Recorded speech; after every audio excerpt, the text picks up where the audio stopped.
doy el salto a la política porque creo que es un momento de extrema necesidad, como dice el lema de Vox. Creo que estamos en un momento de extrema alarma, de emergencia nacional. España no está cuestionada de esta forma prácticamente desde hace 200 años. Yo decía el otro día con Federico que desde la invasión napoleónica no tenemos un cuestionamiento de la nación española como la que hay ahora, y creo que todos tenemos de alguna forma que asumir responsabilidades. Y por eso doy un salto que nunca realmente desde mi juventud yo me sentía muy bien en el periodismo, que es lo que me gusta y es a lo que me dedico. Digo, España está en peligro, decididamente está en peligro. Se ridiculizó mucho a quienes denunciamos ya en los años, a principios de este siglo, denunciamos el proyecto de Zapatero de cambio de régimen. Ese proyecto de Zapatero de cambio de régimen que llega a través de los pactos secretos de Zapatero, del Partido Socialista, con ETA y con el separatismo catalán, se va desarrollando antes ya de que llegaran las bombas y después llegara Zapatero al poder, se van desarrollando con las negociaciones secretas que hay antes, precisamente con Josu Ternera, por parte de Eguiguren, por encargo directo de Zapatero. Este es un proyecto con el Pacto del Tinel, es un proyecto común de transformación de España en otra cosa, en algo que es distinto de la odiada España que identifican ellos siempre con Franco y con todo aquel pasado de una leyenda negra que la izquierda ha incorporado a su acervo cultural. Ellos quieren destruir España porque España les parece algo negativo, les parece algo reaccionario, les parece algo, como dicen ellos siempre, oscurantista y casposo. Ellos quieren romper España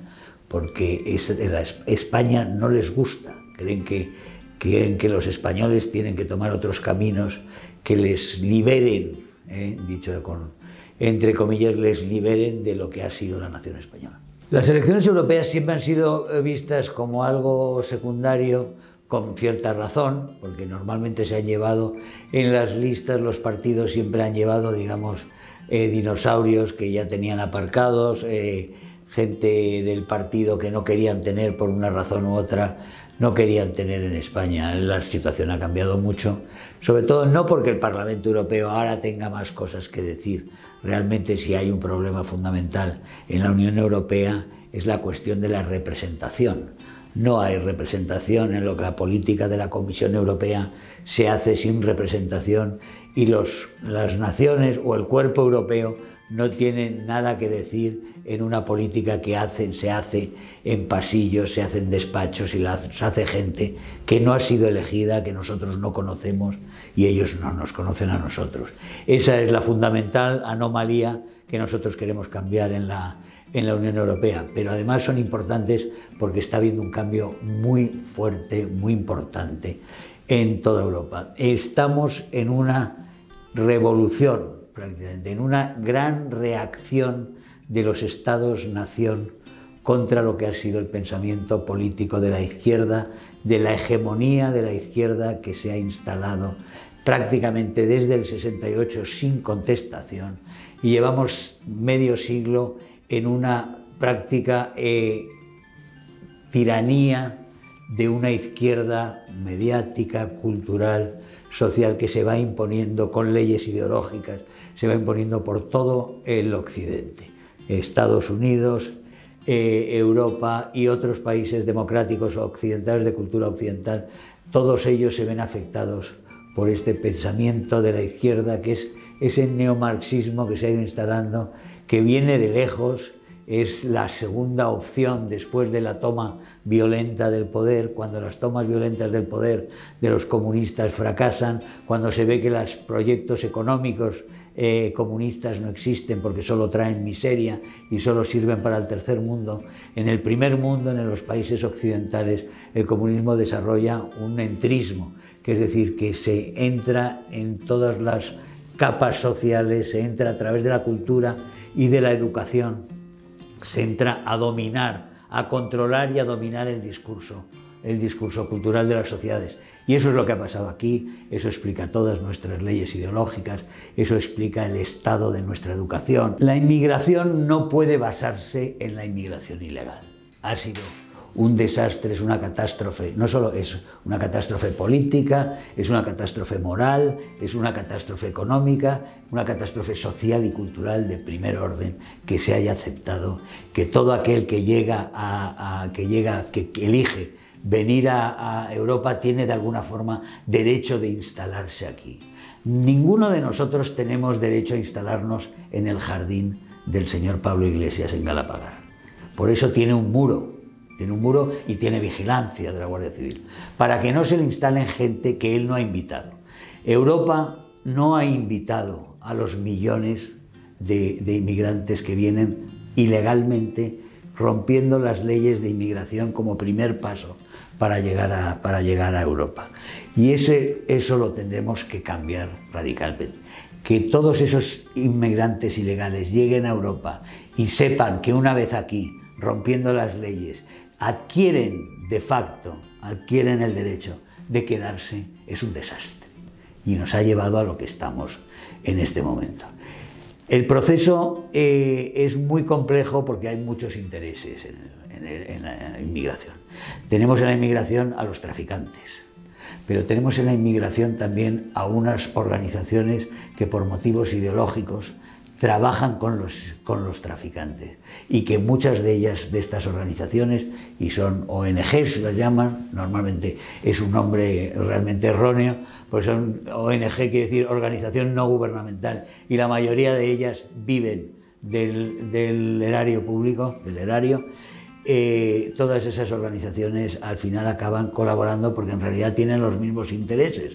Cuantos más refugiados ilegales estén viniendo, más aparato tienen ellos, más acceso tienen al erario o a las subvenciones de los ayuntamientos y de las comunidades y del propio Estado. Es una especie de merluza que se muerde la propia cola. Ese sistema lo tenemos que romper. El sistema, las fronteras europeas tienen que ser unas fronteras seguras por las que solo pasen quienes son invitados. No debemos ser tan eurocéntricos en este sentido, decir ahora estamos más tranquilos. No estamos más tranquilos porque no estallen unas bombas en Madrid, en Londres o en Frankfurt o en Baviera, o porque no haya un atentado con un camión en Niza cada 15 días. No es que estemos más tranquilos. El proceso en realidad es otro, el proceso grave es otro. El terrorismo lo que intenta es generar esa tensión, ese terror en la sociedad para que se sienta insegura y es una baza de poder sobre la sociedad. Pero después hay otra, que estamos viendo cómo realmente el Islam está ocupando en Europa, en algunos países de forma ya muy alarmante, está ocupando el espacio público. Realmente no hay nada en contra del Islam como ejercicio de religión si está en su entorno. Pero lo que pasa es que el Islam ha llevado, sin excepción, a sociedades fracasadas. Todas las sociedades del Islam son, en una medida o en otra, sociedades fracasadas. Ninguna ha podido salir de aquello. El Islam, que en el siglo VIII y IX tenía una recolección de inteligencia, de sabiduría, y que recolectaba, por ejemplo, los clásicos griegos y buscaba nuevas formas y tenía grandes escuelas de matemáticos y de ciencias. Eso no existe ya. El Islam ha entrado en un bloqueo total desde hace siglos que lo hace empobrecedor, castrador y limitador. Es absolutamente liberticida y todas aquellas sociedades han fracasado. Nosotros no podemos permitir que una gente que huye de una sociedad fracasada venga a las sociedades de éxito para imponer la sociedad fracasada aquí. Sí, se está rompiendo el consenso socialdemócrata. ¿Qué es esto? El consenso socialdemócrata es crear una verdad que está por encima de la democracia y que cualquiera que cuestiona esas verdades lo ponen fuera de la democracia. Es decir, es fascista o nazi o de extrema derecha cualquiera que cuestione la pomada. como lo llamo yo vulgarmente, es estar en la pomada, son estos partidos, lo que dice González Pons. Yo llego a Bruselas y me pongo de acuerdo con los socialistas, y después nos ponemos de acuerdo con los liberales, de Ciudadanos, y después gobernamos Europa y nos repartimos todo y hacemos pues las cosas normales, lo que nosotros hacemos. Pero hay como venga alguien a cuestionar lo que estamos haciendo.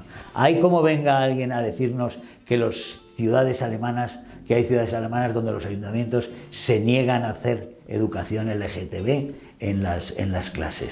Y hay como venga gente a decir que ellos no quieren esos inmigrantes que Merkel les impuso allí y que han cambiado y destruido la vida a tantísima gente. Porque pueblos pequeños donde las niñas ya no pueden ir al colegio solas, donde las madres no pueden salir al mercado a partir de cierta hora, donde tienen que ir unos acompañados, donde realmente lo que era la vida normal, donde la casa que se acababan de comprar ha dejado de valer nada porque les han puesto al lado una sede de una organización de jóvenes musulmanes que viven de una forma radicalmente contraria y que han destruido lo que era la vida normal de una ciudad alemana o francesa o holandesa o belga. Esas cosas están pasando y contra esas cosas hay europeos que se rebelan, europeos que exigen sus derechos, como nacionales exigen sus derechos y se los exigen a sus gobernantes.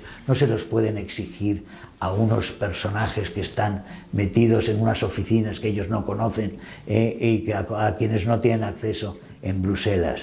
Tienen que pedírselos a sus gobernantes.